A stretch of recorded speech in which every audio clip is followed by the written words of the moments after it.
नमस्ते। आज हम जानेंगे कि जब बत्ती गुल होती है तो हमारे अंदर असल में क्या होता है। कई लोग सोचते हैं कि नींद मतलब रात भर के लिए बस शट डाउन हो जाना, पर क्या यही पूरी कहानी है?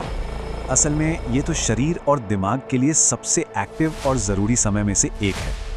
इसे बॉडी की नाइट शिफ्ट समझिए। चलिए उन टीमों से मिलते हैं जो तब काम करती हैं जब हम सो जाते हैं। सबसे पहले है दिमाग की डीप क्लीन करने वाली टीम। ये सिस्टम दिमाग के लिए एक डिश वॉशर की तरह है। गहरी नींद में ये अल्जाइमर जैसी बीमारियों से जुड़े जहरीले कचरे को बाहर निकालता है। इसी सफाई की वजह से सुबह उठकर फ्रेश और मेंटली क्लियर महसूस होता है। इसके बाद दिमाग का लाइब्रेरियन काम पर लगता है और यादों को 2 स्टेप्स में ऑर्गेनाइज करता है। पहले ये जरूरी जानकारी को लॉन्ग टर्म स्टोरेज में भेजता है, ठीक वैसे ही जैसे हार्ड ड्राइव में फाइल सेव होती है। फिर ये फालतू के न्यूरल कनेक्शंस को हटाता है ताकि दिमाग पर ज्यादा बोझ न पड़े।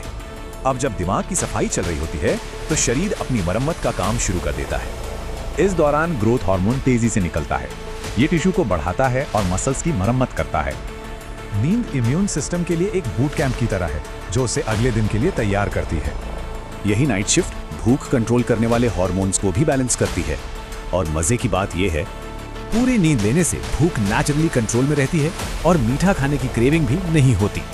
तो इतना सारा काम आखिर होता कैसे है? ये रैंडम नहीं है, बल्कि काफी स्ट्रक्चर्ड है। पूरी नाइट शिफ्ट करीब 90 मिनट के साइकिल्स में काम करती है, जो बार बार रिपीट होते हैं। हर साइकिल अलग अलग स्टेज से गुजरता है, हल्की नींद से लेकर गहरी नींद और फिर रेम स्लीप तक। हर स्टेज का अपना एक खास काम है। गहरी नींद में शरीर की मरम्मत होती है और रेम स्लीप में यादें पक्की होती हैं। तो नींद को सिर्फ कुछ न करना समझना इस जरूरी बायोलॉजिकल प्रोसेस को गलत समझने जैसा है। ये हमें एक आखिरी सवाल पर लाकर छोड़ता है, क्या असली आराम का मतलब रुकना नहीं, बल्कि खुद को रिस्टोर करना है?